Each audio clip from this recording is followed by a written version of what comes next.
아시겠지만 지난주까지는 우리가 창세기의 내용을 가지고서 말씀을 나눴습니다. 오늘부터는 출애굽기의 내용을 가지고서 우리가 말씀을 나누도록 하겠습니다.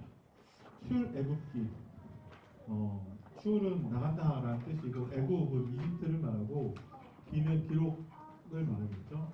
애굽에서 나온 기록을 말하고 있습니다. 왜 애굽에서 나와야 되냐?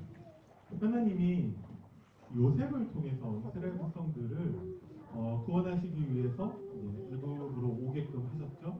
근데 그곳에서 언약을 놓친 이스라엘 백성들은 또 노예가 되었습니다. 그런데 그 노예된 이스라엘 백성들에 대해서 하나님은 구원을 베푸시죠. 그래서 노예된 애굽에서 머물러 있는 것이 아니라 이제 애굽에서 나와서 하나님의 약속의 땅으로 인도하시는 내용이 출애굽기입니다. 출애굽기를 통해서 우리는 하나님의 구원을 우리는 엿볼 수 있습니다. 구원받기 위해서 이스라엘 백성들이 한 것은 아무것도 없습니다. 마찬가지로 우리가 구원받기 위해서 한 것도 아무것도 없습니다. 하나님의 일방적인 은혜라는 것이죠. 하나님의 일방적인 은혜가 우리 태어난 부모님들과 그 육아하는 가정 모든 환경 속에 있기를 바랍니다. 아멘. 오늘 참 기쁘게도 태영아부 예배 같아요. 전에는 태영아부 예배인지 임원 모임인지 헷갈리더라고요. 임원들만 앉아있고 예배드리는데 태영아부는 이래야죠. 우리들의 육아 환경이 이렇지 않습니까? 이러거나 아니면 조용하거나 애들이 잠들었을 때 혹시 깰까봐 아무것도 안 하고 조용하고 적막한 상태로 우리 집이 그렇게 있죠. 태영아부는 이래야 되는 것 같아요. 자, 하나님은요 이스라엘 백성들을 구원하시는 하나님이십니다. 근데 이스라엘 백성들은 계속 노예되고 있어요. 이 내용이 성경에서 계속 반복되고 있습니다. 꼭 노예된 것은 아니지만 바벨론의 포로로 끌려가거나 아니면 수없이 많은 전쟁들이나 핍박을 받고 고통을 당하게 됩니다. 그 원인은 무엇이냐? 하나님의 일방적인 그 은혜에 대해서 실제적으로 이스라엘이 그것을 거부하고 있다라는 것이죠. 어떻게 거부하냐? 우리에게 이것을 적용한다면 가장 대표적으로 종교생활이라고 할 수 있을 것 같습니다. 구원받았는데도 불구하고 그 말은 예배에 빠지지 않아요. 교회 다 나와요. 근데 구원받았음에도 불구하고 하나님의 언약을 놓치는 경우가 많이 있습니다. 그것을 우리는 종교생활이라 한다라는 것이죠. 구원받았기 때문에 교회 다니면서 너무나 열심히 헌신하고 봉사할 수 있습니다. 하나님의 언약을 놓친 그 사람에 대해서 종교생활이라 한다라는 것이죠. 우리 태영아 부모님들 육아하는 그 현장 속에서 힘들죠. 안타깝게도 힘듭니다. 그죠? 그 힘들고 어려운 가운데에서도 하나님이 나를 향한 일방적인 그 은혜를 누리는 여러분들 되시기를 바랍니다. 그거를 우리가 출애굽기의 내용을 통해서 우리가 한번 살펴보도록 할 건데, 물론 첫 번째로 이스라엘은 애굽에서 노예가 되었습니다. 어떻게 노예가 되었냐? 출애굽기 1장 8절에서 10절 말씀 가운데 정치적인 노예가 돼요. 요셉을 알지 못하는 새 왕이 들어섭니다. 우리가 육아하는 현장도 마찬가지라는 거예요. 하나님이 왕 되시지 않는 것 같은 상황이 너무나 많이 있습니다. 재우려고 하는데 분명히 졸린데 계속 칭얼거리고 있고, 그런데 안 자고 있는 이 아이에 대해서 어떻게 해야 되냐? 계속 시달릴 수밖에 없는 거죠. 그리고 잠깐이라도 살짝이라도 이렇게 온도가 체온이 올라간다 그러면 혹시 큰 병이 아닌가라고 걱정되는 그런 상황도 많이 있고, 그렇게 해서 하나님이 정말 우리 가정과 이 아이와 우리 정말 이 모든 육아 환경 가운데 우리의 왕이 되지 않는 것 같은 상황들이 계속 반복되고 있다라는 것이죠. 그것이 우리의 육아 현장입니다. 또 출애굽기 1장 11절부터 14절 말씀에 경제적인 노예가 되었습니다. 이스라엘 백성들이 수고하고 있어요. 수고하고 있는데 저들에게 소득은 아무것도 없습니다. 왜 그러냐? 그게 노예라는 것이죠. 우리가 육아하면서 분유값, 기저귀값 하고 다른 옆집에 있는 애 보니까 얘는 명품 옷을 입고 있는데 우리 애는 어디서 얻어서 입히고 있는 것 같고 그런 비교 대상이 되어지는 참 우리가 경제적으로 가장 힘든 그 나이 때에 아이를 낳고 육아를 하고 있죠. 경제적으로 우리가 노예된 것처럼 느껴질 때 많이 있습니다. 그리고 출애굽기 1장 15절 22절에서 사회적인 노예라고 말씀을 드렸는데 히브리 산파가 등장을 해요. 히브리 산파를 통해서 이스라엘에 태어나는 모든 남자아이를 죽이는 그러한 만행이 일어납니다. 그 히브리 산파, 세상, 사회, 문화는 반드시 우리 후대를 멸망시킵니다. 그죠? 문화로 통칭되는 그 모든 것들이 어떻게 멸망시키냐? 구원받은 하나님 자녀임에도 불구하고 종교 생활하게 만든다라는 것이죠. 한 가지 키워드가 있다면 하나님의 언약을 놓치는 것입니다. 그 결과가 영적인 노예가 되는 것입니다. 출애굽기 3장 18절 말씀을 다 아시겠지만 사흘 길쯤 가서 하나님께 예배 드리려고 하고 있죠. 그게 하나님의 명령이니까. 4장 22절 23절 말씀에서도 하나님이 이렇게 말씀하십니다. 너는 바로에게 이르기를 여호와의 말씀에 이스라엘은 내 아들 내 장자라. 내가 내게 이르기를 내 아들을 보내주어 나를 섬기게 하라 하여도 내가 보내주기를 거절하니 내가 내 아들 내 장자를 죽이리라 하셨다 하라 하시니라. 이스라엘 백성들은 예배 드리려고 하고 있는데 그것을 방해하고 있다라는 것이죠. 5장 8절에서 똑같습니다. 또 그들이 전에 만든 벽돌 수요대로 그들에게 만들게 하고 감하지 말라. 그들이 게으름으로 소리질러 이르기를 우리가 가서 우리 하나님께 제사를 드리자 하나니. 이스라엘 백성들이 계속 하나님께 제사를 드리려고 하니까 애국 사람들의 입장에서는 저들이 일하는 게 쉽고 힘이 남아도니까 제사를 드리려고 하는 거구나. 더 힘들게 일을 시키자라는 말이 나오고 있다라는 겁니다. 우리가 우리의 육아 현장 가운데에서 예배를 드리는 것이 너무 쉽지 않습니다. 특히 우리 자녀들이 도움을 주지 않고 있고 그때 남편이 좀 도와주면 좋을 것 같은데 시부모님들 친정엄마 도와주면 좋을 것 같은데 그런 조건이 안 되는 분들도 많이 있고 실제로 모든 조건이 다 된다 할지라도 예배 드리는 것은 쉽지 않습니다. 왜 그러냐? 나는 이미 너 가운데 있는 상태가 똑같다라는 거예요. 육아와 밤에 잠도 못 자죠. 3시간마다 깨서 밥 달라고 하고 있는 애한테 계속 밥을 줘야 하고 잠도 제대로 못 자. 남편은 도와주지도 않아 하는 그 모든 환경 속에서 참 많이 힘들죠. 그래서 예배 실패하게 만듭니다. 가장 노예된 그 현장과 비슷한 현장이 우리 태어난 육아 현장이라는 것이죠. 그런데 그 환경 가운데에서도 하나님은 우리에게 일방적인 은혜를 주셔서 우리를 구원하시고 구원의 축복을 누리게 하신다라는 거예요. 그것이 본론 두 번째, 모세를 부르신 하나님입니다. 모세를 불러서 하나님 뭐 하셨냐? 언약을 주셨죠. 그죠? 오늘 좀 이따 보겠지만 모세를 부르신 하나님에서 중요한 것은 무엇이냐? 모세가 하나님께 나아간 것이 아니라 하나님이 모세에게 나타나셨다라는 거예요. 그죠? 어디에서 나타나셨습니까? 하나님의 산 호렙에서 나타나셨어요. 우리는 호렙산 그렇게만 알고 있는데 호렙산의 뜻이 무엇이냐? 폐허의 산, 황폐의 산입니다. 쉽게 얘기해서 가꾸는 사람이 없어서 황폐한 상태에 있다는 것이 호렙입니다.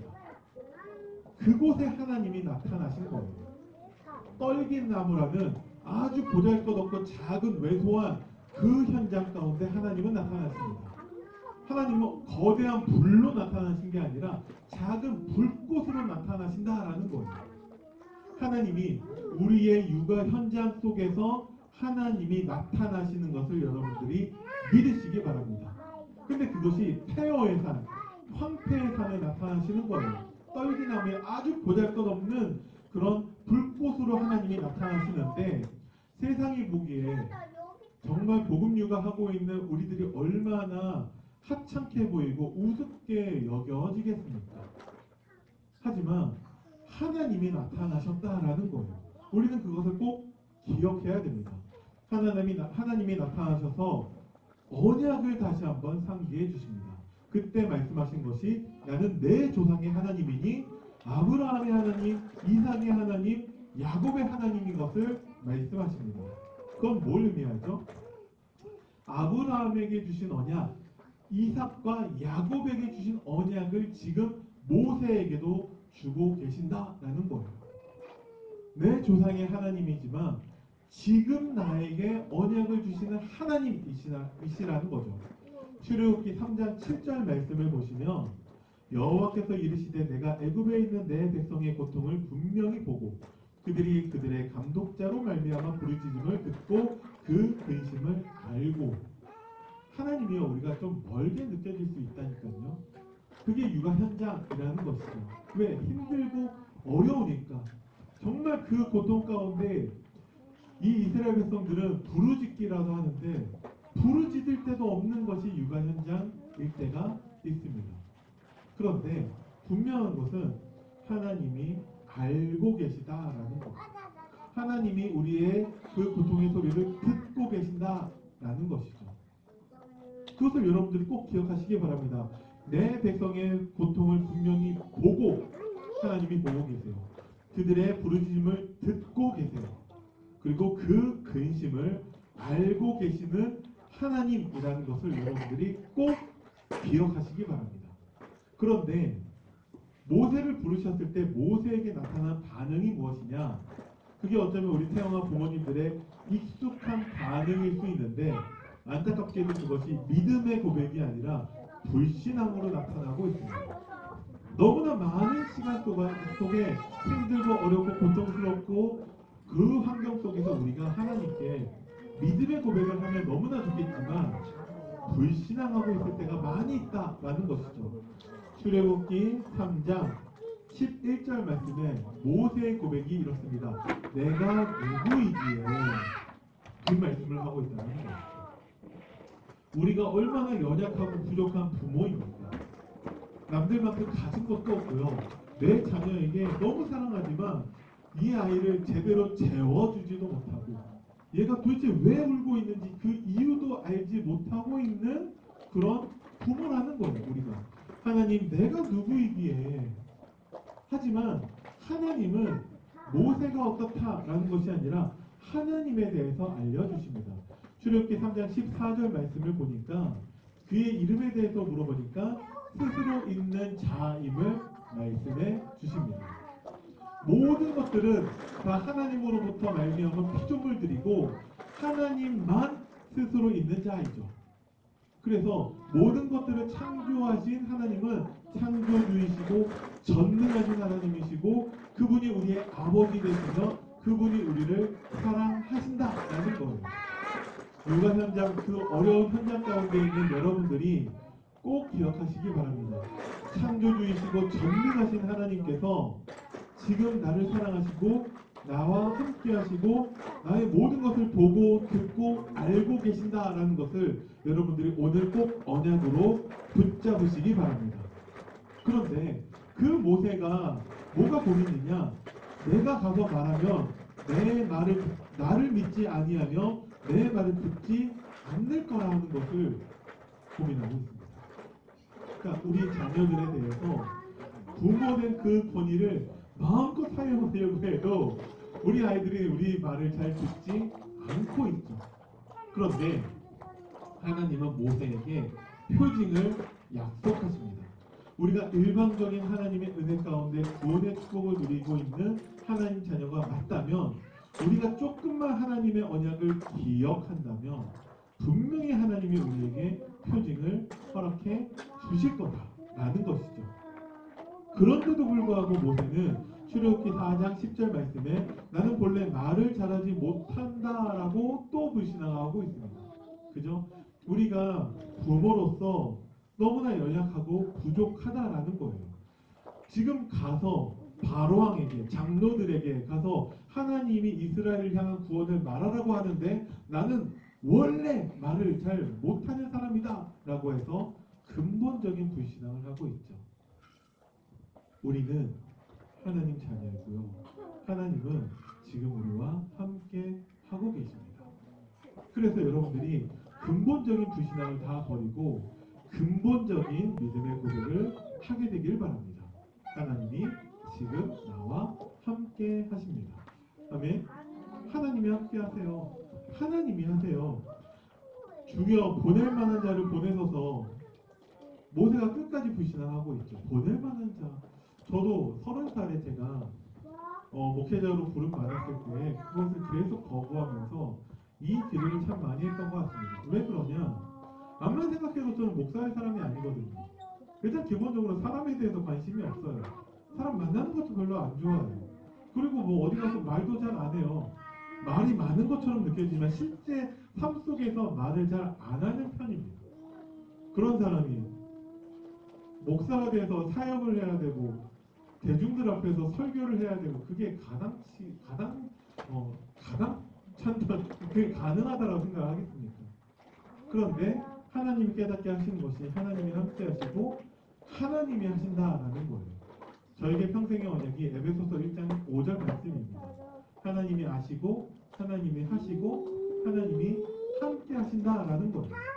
이거 깨닫고 나서부터는 훌륭한 목사가 된 적은 없지만 저는 목사와 하는 것이 굉장히 쉽고 재밌고 가장 행복하다라고 저는 생각하고 있습니다. 여러분들도 내 자녀에 대해서 하나님이 보낼 만한 자, 그래서 나를 그 자녀의 부모 되게 하셨다라는 것이죠. 여전히 연약하고 부족한 나와 하나님이 함께 하시면서 하나님이 도우실 거다라는 것이죠. 모세가 끝끝내 불신앙하니까 하나님이 출애굽기 4장 24절에 여호와께서 그를 만나사 그를 죽이려 하신지라. 하지만 그의 아내를 통해서 피남편 할례의 비밀을 알게 하시고 모세로 이제 하나님의 언약에 이제 확신 가진 사람을 하나님이 만드셨다라는 거예요. 연약하고 부족한 부모된 나를 하나님이 모세처럼 하나님의 언약에 대해서 확신 가진 부모로 하나님이 세우실 것입니다. 우리는 하나님의 언약을 붙잡으면 돼요. 이스라엘 백성들이 고통 가운데 부르짖었기 때문에 하나님이 역사하신 것입니까? 우리가 오늘 본문 말씀을 다시 보면은요, 24절 말씀에 하나님이 아브라함과 이삭과 야곱에게 세운 그의 언약을 기억하셨기 때문에 하나님은 이스라엘 자손을 돌보신 거예요. 우리가 고통당한다고, 우리가 힘들어한다고 하나님이 우리를 도우신 게 아니고요. 하나님이 우리를 향한 그 언약을 기억하셨기 때문에 우리를 돌보실 것입니다. 하나님의 언약을 기억하시기 때문에 우리도 하나님의 언약을 기억해야 한다라는 거예요. 하나님만 기억하면 됩니까? 하나님만 기억해도 하나님은 그 언약을 성취하실 거예요. 하지만 내가 기억해내지 못한다면 그만큼 노예 시간이 길어지게 된다라는 것이죠. 육아하는데 나중에 돌이켜서 내가 그런 부족한 부모였구나, 내 자녀에게 잘해주지 못했구나 라고 후회만 남을 수 있다는 거예요. 그래서 지금 여러분들이 하나님의 언약을 붙잡으시기 바랍니다. 세 번째, 그리스도와의 연결을 한다면 목자라는 거예요. 모세가 원래 직업이 목자였습니다. 왕년에는 잘 나갔죠. 왕자이면서 좋은 대학에서 모든 권력을 다 가지고 떵떵거리며 살았는데 자기 민족이 핍박받는 것을 보고서 그를 도우려다가 살인자가 되었고 도망쳤습니다. 그래서 하나님이 부르신 그 나이 때 모세는 80세였었고 아무것도 되는 것이 없었고 가진 것은 지팡이 하나밖에 없었고 장인 집에 얹혀 살면서 그 양을 대신 쳐주는 목자였다라는 거예요. 하지만 그런 모세를 하나님이 언약을 기억하게 하셔서 모세로 이스라엘 백성들을 애굽에서 나오게끔 만드는 참된 목자로 세우셨다라는 거예요. 예수님은 오늘 부활절이지만 우리 죄를 담당하시고 대신해서 십자가 죽으시고 부활하셔서 우리를 하나님께로 인도하시는 참된 목자가 되셨다라는 것입니다. 그러면 우리는 어떻습니까? 우리도 우리 자녀에 대해서 그 목자 역할을 하는 부모로 하나님이 부르셨다라는 거예요. 우리의 힘과 능력과 수준과 이런 것들이 필요한 것이 아니라 언약을 기억하시는 하나님은 지금 우리에게도 언약을 기억하라고 말씀하고 계시는 것입니다. 결론입니다. 출애굽기 3장 5절 말씀에 내 발에서 신을 벗으라 라고 말씀하고 계시죠. 왜? 내가 있는 곳은 거룩한 곳입니다. 여러분들이 육아하고 있는 특히 가정 현장이겠죠. 그 현장은 거룩한 곳입니다. 왜 그렇습니까? 그곳에 하나님의 임재가 있습니다. 어떻게 임재가 있습니까? 하나님은 지금 나와 함께 하십니다. 그러니까 우리 아이를 육아하는 그 현장은 거룩한 곳이 맞습니다. 그곳에서 여러분들의 신을 벗으시기 바랍니다. 염려, 걱정, 근심의 신을 벗으시고 안 되니까 낙심하고 불평하고 원망하고 불신앙하는 그 신을 지금 벗어버리시길 바랍니다. 뭐가 신을 벗는 것입니까? 하나님의 언약을 붙잡으면 염려, 걱정, 근심 모든 것들을 다 버릴 수 있습니다. 어떤 언약을 붙잡아야 됩니까? 하나님이 지금 나와 함께 하시는 그 언약을 여러분들이 붙잡으시기 바랍니다. 이스라엘 백성들이 고통 가운데 간절한 마음으로 절실한 마음으로 부르짖고 했기 때문에 하나님이 응답하신 게 아니에요.